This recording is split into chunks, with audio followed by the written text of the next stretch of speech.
पवन और मंजरी family court में उपस्थित थे। आज उनके तलाक के केस की सुनवाई थी। यह केस दोनों ने आपसी रजामंदी से फाइल किया था। अभी दोनों के विवाह की पहली सालगिरह गुजरे कुछ ही दिन हुए थे। दोनों तलाक लेने के लिए कोर्ट में बैठे थे। पवन ने मंजरी की तरफ देखा। वह अपने बालों को पीछे की तरफ क्लेचर से बांध रही थी। पवन के दिल में एक दर्द सा उठा। काश जो उसने सोचा था वही हुआ होता। वह मंजरी से अपनी पहली मुलाकात के बारे में सोचने लगा। अतीत की घटनाएं उसकी नज़रों के सामने से गुजरने लगी।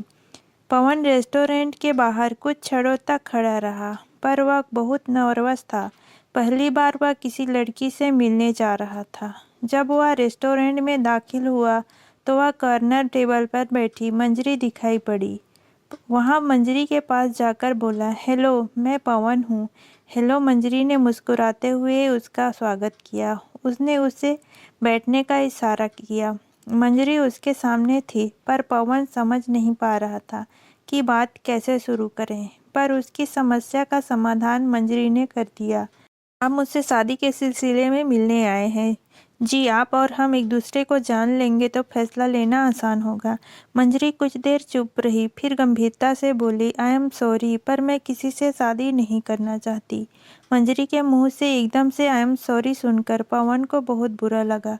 मंजरी उसकी हालत पर ध्यान दिए बिना आगे बोली, मैं जानती हूँ कि मेरा सीधे सीधे मना करना आपको पसंद नहीं आया होगा, पर मैं बेवजह अपना और आपका वक्त बर्बाद नहीं करना चाहती थी। उसकी ये बात पवन को और बुरी लगी।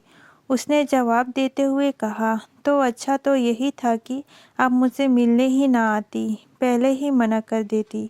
आप ठीक कह रहे हैं, पर मैं क्या करूं? मेरे घर वाले पीछे पड़े थे। मैं यहाँ ना आती तो मेरा जीना मुश्किल कर देते।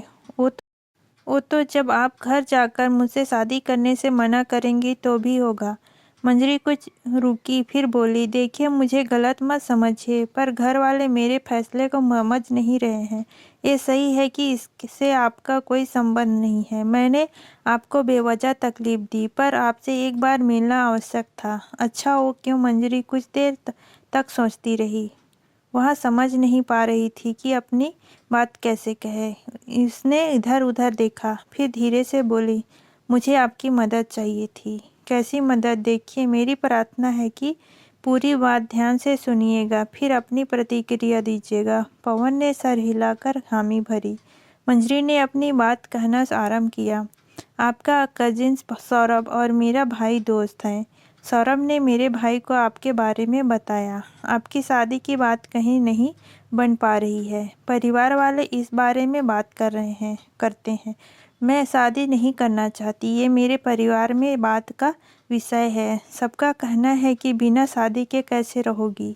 दोनों एक दूसरे की मदद कर लोगों को चुप करा सकते हैं। मंजरी ने रुककर पवन की तरफ देखा। पवन उसकी बात समझने की कोशिश कर रहा था। उसने मंजरी से अपनी बात पूरी करने को कहा। मेरी एक सहेली का पति वकील है। मैंने उससे बात की तो पता चला कि शादी के 1 साल बाद आपसी सहमति से तलाक मांगा जा सकता है। मंजरी कुछ ठहर कर बोली, हम शादी कर लेते हैं, 1 साल तक समय बिताने के बाद तलाक लेकर अलग हो जाएंगे। फिर हमारी शादी को लेकर लोग बात करना बंद कर देंगे। मंजरी चुप हो गई। पवन कुछ पल चुप रहने के बाद बोला, आपको ये क्यों लगा कि मैं आपके इस प्लान का हिस्सा बनने को तैयार हो जाऊंगा? मेरी शादी नहीं हो रही, यह मेरी समस्या है, उससे मैं निपट लूंगा। यह कहकर पवन उठा और रेस्टोरेंट के बाहर निकल गया। घर पहुंचकर वह बहुत देर तक मंजरी की बात पर विचार करता रहा। उस समय तो उससे मंजरी की बात चुभ गई थी, पर अब जब उसका दिमाग शांत हुआ तो उसे उसकी बात में कुछ दम लग रहा था। अभी पिछले हफ्ते ही उसने 32 साल पूरे किए थे, पर अभी तक उसके जीवन में किसी ने भी दस्तक नहीं दी थी। इस बात का उसे मलाल था। वह इसका कारण नहीं समझ पा रहा था। वह अच्छी नौकरी पर था, अपना घर था, देखने में भले ही वह फिल्मी हीरो की तरह नहीं था, पर ठीक ठाक दिखता था। अपनी भावी पत्नी को लेकर उसने कोई बहुत बड़े मापदंड भी स्थापित नहीं किए थे। वह तो बस एक पढ़ी लिखी, अपने पैरों पर खड़ी लड़की चाहता था। परिवार में उसे भैया कहकर बुलाने वाले सारे कजिन पिता बन चुके थे, पर अब तक उसकी शादी तो छोड़िए कोई अफेयर भी नहीं हुआ था। वह इस बात से बहुत दुखी था, पर अपने मन की व्यथा किसी से नहीं कह पाता था। ऐसा भी नहीं था कि वह बहुत शर्मीला था और लड़कियों से बातें नहीं कर पाता था। अपने ऑफिस की पार्टी में वह खूब रंग जमाता। उसकी महिला कुलीग्स, जिसमें कई कुंवारियां थीं, ताली बजाकर उसकी तारीफ भी करती थी, पर बात उसके आगे नहीं बढ़ पाती थी। सौरभ ने फ़ोन कर उसे मंजरी से मिलने के लिए कहा था। मंजरी बैंक में क्लर्क थी। पवन को यह बात अच्छी लगी। वह उसे मिलने चला गया। पवन भी शादी करना चाहता था, पर अभी तक कुंवारे रहने पर उसे कोई हताशा नहीं थी। पर यह बात भी सच थी कि परिवार और मित्रों के बीच इस विषय पर होने वाले तंज और मजाक उसे चुभते थे। सौरभ ने उसे फ़ोन करके पूछा कि मंजरी से बातचीत कैसी रही। पवन ने जवाब दिया कि उन दोनों ने कुछ वक्त सोचने के लिए लिया है।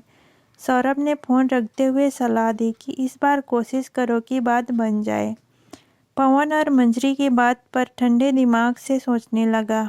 वह लोगों को और बात बताने का मौका नहीं देना चाहता था, पर मंजरी की बात पर विचार करते हुए पवन के दिल में एक ख्याल आया।